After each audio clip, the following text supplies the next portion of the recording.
ఆనంద్, దాని జీవితం ఇక రోజుల మీద ఉందిరా. ఈ 4 రోజులైనా తృప్తిగా బతుకుతుందని తీసుకొచ్చాను. కాస్త జాగ్రత్తగా చూసుకో. అలాగేనమ్మా. లక్ష్మి, దానికి ఆఖరి రోజులు. నువ్వేం కళ్ళు చిక్కించుకోకు. మీరు ఇంతగా చెప్పాల్సిన అవసరం లేదు అత్తయ్య గారు. నాకు చేతనైన సహాయం నేను చేస్తాను.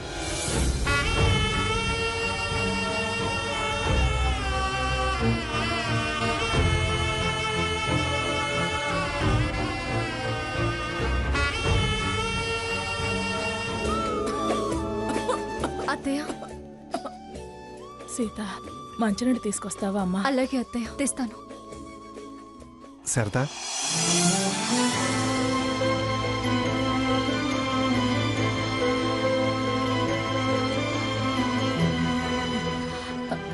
వచ్చారా?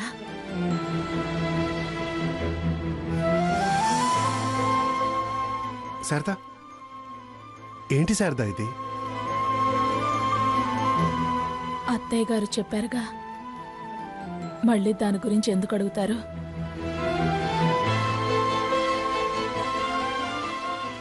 చేరాల్సిన వాళ్ళ దగ్గరికే చేరాను.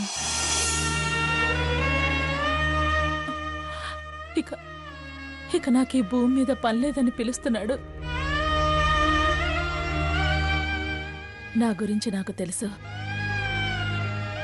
చాలా భయపడ్డాను. దేనికి? అనామకంగా ఎక్కడ రాలిపోతానో అని. శారదా, కానీ ఇప్పుడు చాలా సంతోషంగా ఉంది. చేరాల్సిన చోటికే చేరాను. కోరుకున్న వాళ్ళకి దగ్గరలో ఉన్నా. ఏం మాటలు శారదా అవి? నీకేం కాదు, భయపడకు. నా జబ్బు గురించి పూర్తిగా తెలిసిందాన్ని. ఓదార్పు మాటలకు ఆయుష్ పెరగదండి. ఏ ధైర్యమూ నన్ను బతికించలేదు.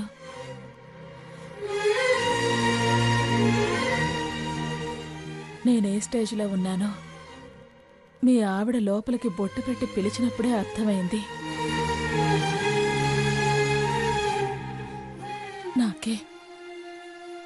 నాకే కాస్త బాధగా ఉందండి. బాధ? ఏ విషయంలో? ఇంతకాలం మిమ్మల్ని చూడాలి, మీతో మాట్లాడాలి అనిపించేది.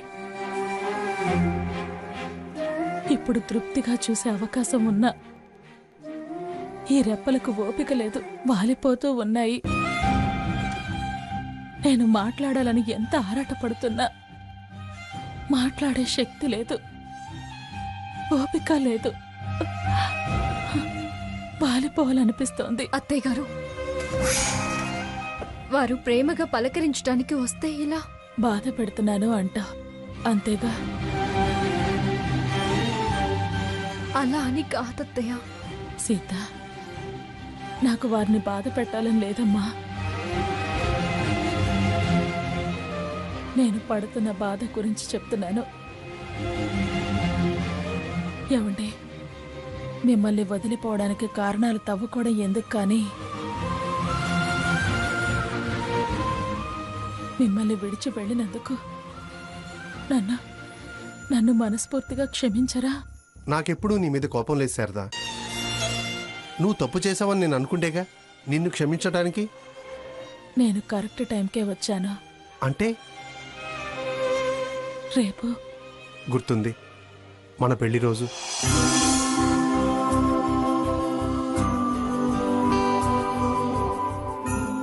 నేను వెళ్ళిన దగ్గర నుంచి మీరు మన పెళ్లి రోజు జరుపుకోలేదుగా? జరుపుకున్నాను.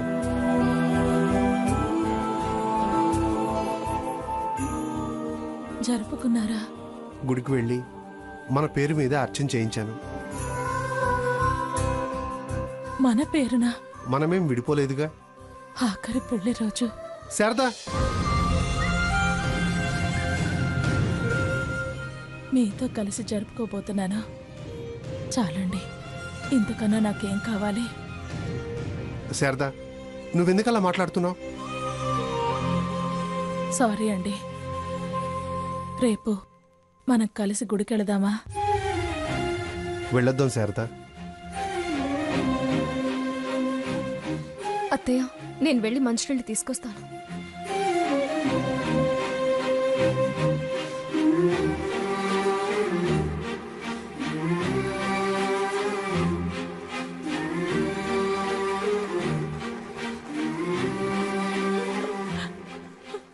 ఏమండి,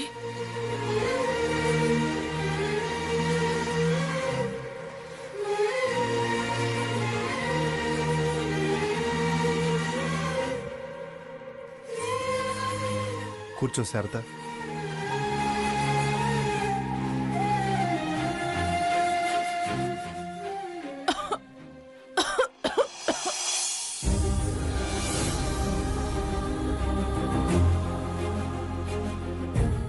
ఆనంద్, రే ఆనంద్,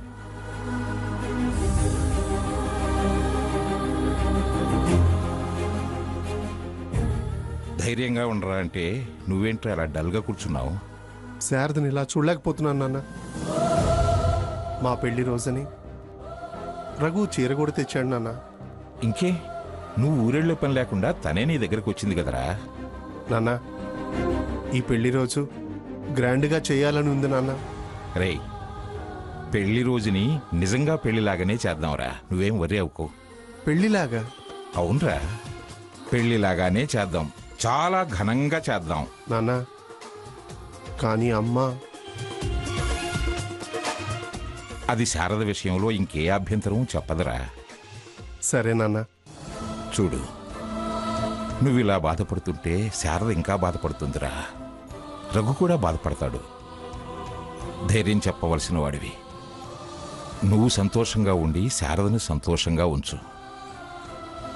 అలాగే నాన్న.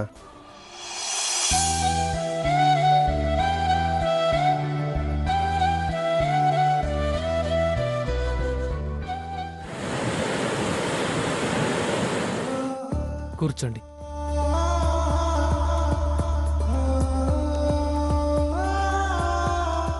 అవును సంజయ్, ఇంట్లో తీసుకెళ్లకుండా ఇక్కడ తీసుకొచ్చావేంటి? చెట్టు కింద చల్లగా ఉంటుందని ఇక్కడికి తీసుకొచ్చాను. అవును, కాఫీ టీ ఏమైనా తాగుతారా? ఎవరు చేస్తారు? ఇంకెవరు, నేనే. ఎంతకాలం నువ్వు ఇలా వంట వరపు చేసుకుంటావు? తోడు వచ్చేదాకా. నేను ఆ విషయంగానే నీతో మాట్లాడదామని వచ్చాను. నీకు అమ్మాయిని చూశాను. నాకు బాగా కావలసిన వాళ్ళ కూతురు. నా మనసులో ఓ అమ్మాయి ఉంది. అయితే నేను చూసిన సంబంధం నీకు అంగీకారం కాదన్నమాట. నాకు బాగా కావలసిన వాళ్ళ అమ్మాయి అంటున్నానుగా. చదువు, అందం, ఐశ్వర్యం అన్నీ ఉన్నాయి. మనసు ఇష్టపడింది వాటి కోసం కాదు. ఎవరా అదృష్టవంతురాలు? తను మీకు కావలసిన అమ్మాయే. మా హారత. మరి హారతి విషయంలో సాకేత్ ప్రవర్తన తన మీద నీకు మరో అభిప్రాయం కలిగించలేదా? అతను టిపికల్ మైండెడ్ మనిషి. ప్రతిదీ అనుమానిస్తాడు. నీకు హారతి మీద మంచి అభిప్రాయం ఉన్నందుకు నాకు చాలా సంతోషంగా ఉంది. అయినా హారతి జీవితంలో సాకేత్ పాత్ర గురించి నీకు వివరంగా చెప్పాలి. ఎందుకంటే రేపు ఏ విషయంలో కూడా చిన్న పొరపత్యం కూడా రాకూడదు.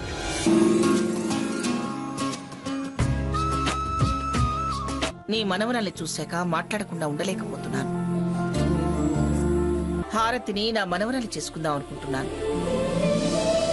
నా మనవడికి భార్యని చేసుకుని నా ఇంటికి కోడల్ని చేసుకోవాలనిపిస్తుంది. నేనన్నీ వివరంగా చెప్పాను. ఇంకా వాడు మాట్లాడేదేముంటుంది?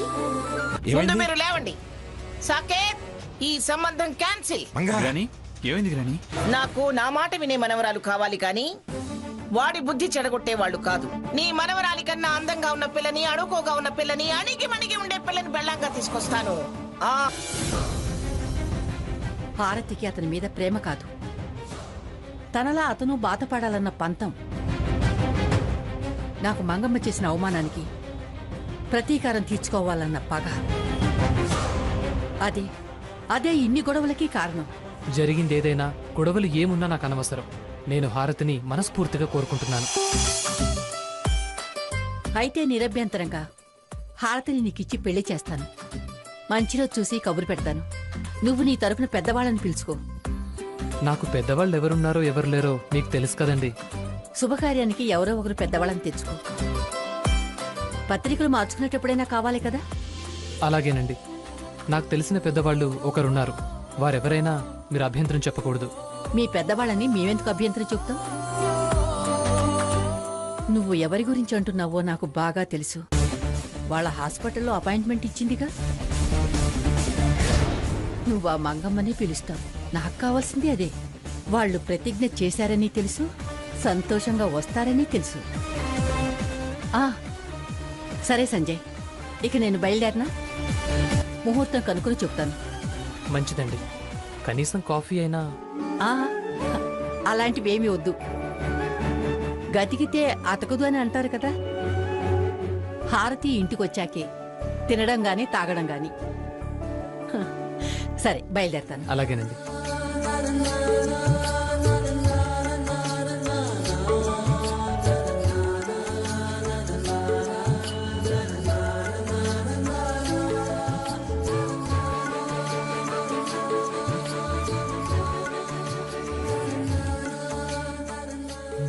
ఈ విషయం అర్జెంటుగా సీత గారికి చెప్పాలి.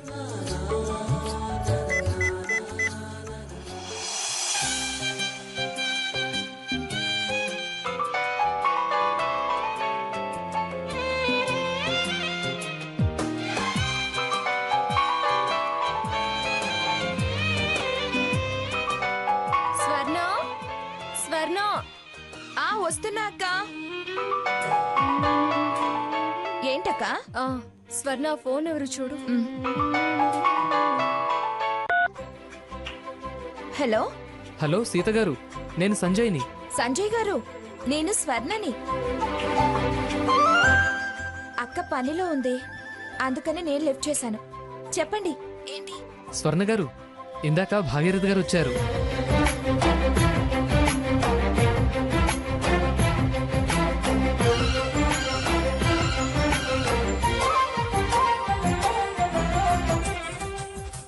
ఈ విషయం చెప్దామని ఫోన్ చేశాను. సీత గారి కూడా చెప్పండి.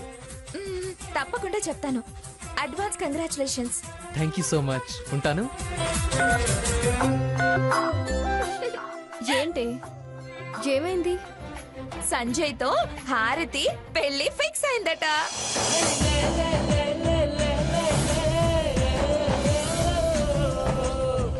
నీ శపథం నెరవేరుతుంది.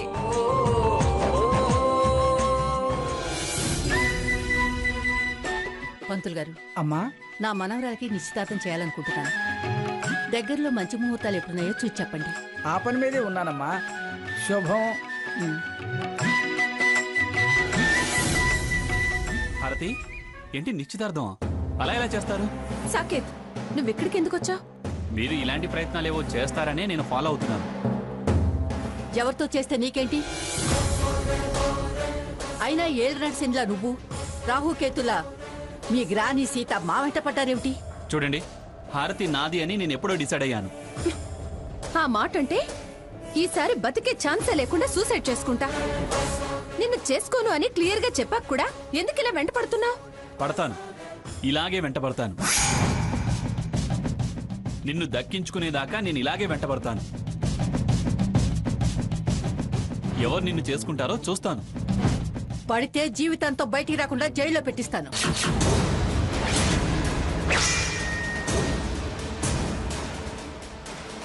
హారతి, మొన్న గుళ్ళో తాళికట్టు అన్నావుగా, పద ఇప్పుడే నీ మెళ్ళ తాళి కడతాను. పిచ్చి బాగా ముదిరింది నీకు. ఏంటి పిచ్చా? ఆ పిచ్చి నువ్వే పట్టేలా చేసావు. నువ్వు నాదాని అయ్యేదాకా ఈ పిచ్చి వదలదు. వదలకపోతే వదిలిస్తాను. వేధిస్తే తగిన శాస్తి చేస్తాను. ప్రశాంతత లేకుండా ఇలా పిశాచిలా తయారయ్యావేంటి? అతిగా ప్రవర్తించినా దురుసుగా వ్యవహరించినా సహించం. నీ అంతు తేలుస్తా. ఏయ్, నువ్వురా. ఏయ్, చేతి బాబు, ఎందుకు నాయనా గొడవ? మీరు ఆపండి. నువ్వు మనిషివైతే నీకు కాస్తన్నా అభిమానం, పౌరుషం, రోషం ఉంటే మళ్ళీ ఎదుట పడే ప్రయత్నం చేయకు. వెళ్ళు.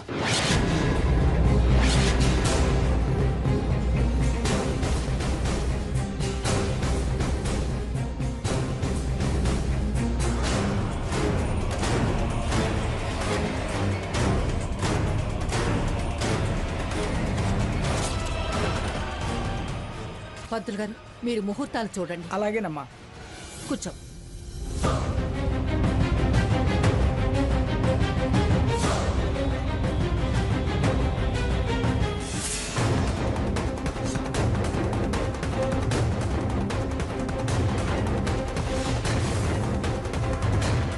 అయినా ఏళ్ళు నడిసిందిలా నువ్వు రాహుకేతులా మీ గ్రాని సీత మా వెంట పడ్డారేమిటి? పడితే జీవితంతో బయటికి రాకుండా జైల్లో పెట్టిస్తాను.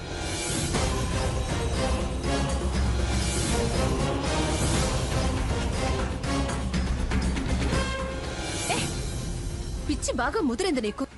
నువ్వు మనిషివైతే నీకు కాస్తన్నా అభిమానం, పౌరుషం, రోషం ఉంటే మళ్ళీ ఎదుట పడే ప్రయత్నం చేయకు. వెళ్ళు.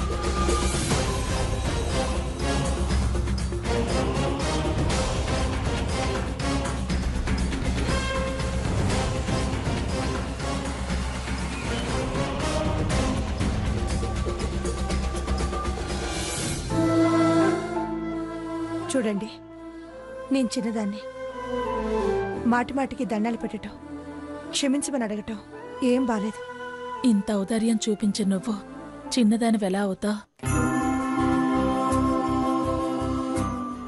సాయం చేసిన వాళ్ళు చిన్నైనా పెద్దయినా కృతజ్ఞత చూపించటం నా ధర్మం.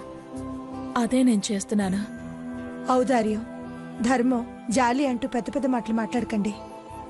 అది పెద్ద మాట కాదమ్మా, ఉన్న మాటే అన్నాను. నీకు కాస్త కాకపోతే కాస్తైనా సిగ్గులేదా?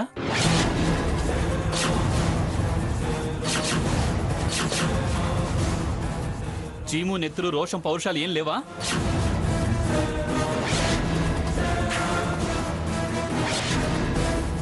ఆ ముసలావిడకు మతి భ్రమించి ఈవిడ్ను ఇంటికి తీసుకొస్తే వీల్లేదు, తనని ఇంట్లోకి తీసుకురావద్దు అని అట్నుంచటే పంపించకుండా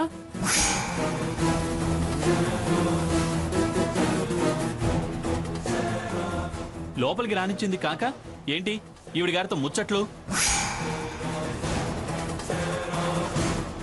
ఇది ఇల్లో ఆసుపత్రో నాకు అర్థం కావట్లేదు. అడ్డమైన వాళ్ళు ఇంట్లోకి చేరారు.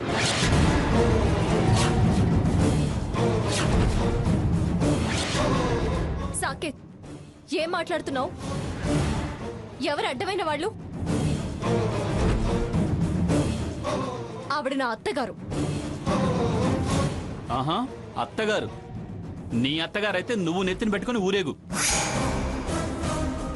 అమ్మా, నీకేమవుతుంది? ఆవిడ నీకేమవుతుంది? నీ మొగుడి మొదటి పెళ్ళాం అంటే నీకు సవతి.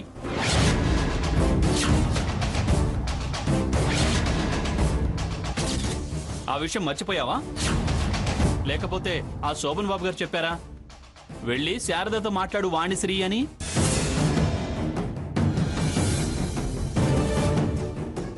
లేకపోతే బెదిరించాడా?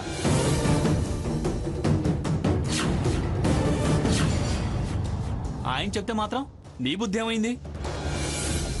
సాకేత్, ఏంటా మాటలు? తల్లి కొడుకులో మాట్లాడుకుంటున్నాం. మా ఇష్టం, నీకు అనవసరం. తల్లి అని గుర్తుందా? అది గుర్తుంటే ఇలాగే నా తల్లితో మాట్లాడే పద్ధతి? ఏంటేంటి? ఏంటి నాకు పద్ధతులు చెప్తున్నావా? నీకసలు పద్ధతి ఉందా?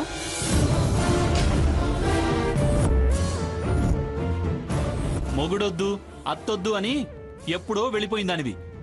మళ్ళీ ఏ మొహం పెట్టుకుని వచ్చావు?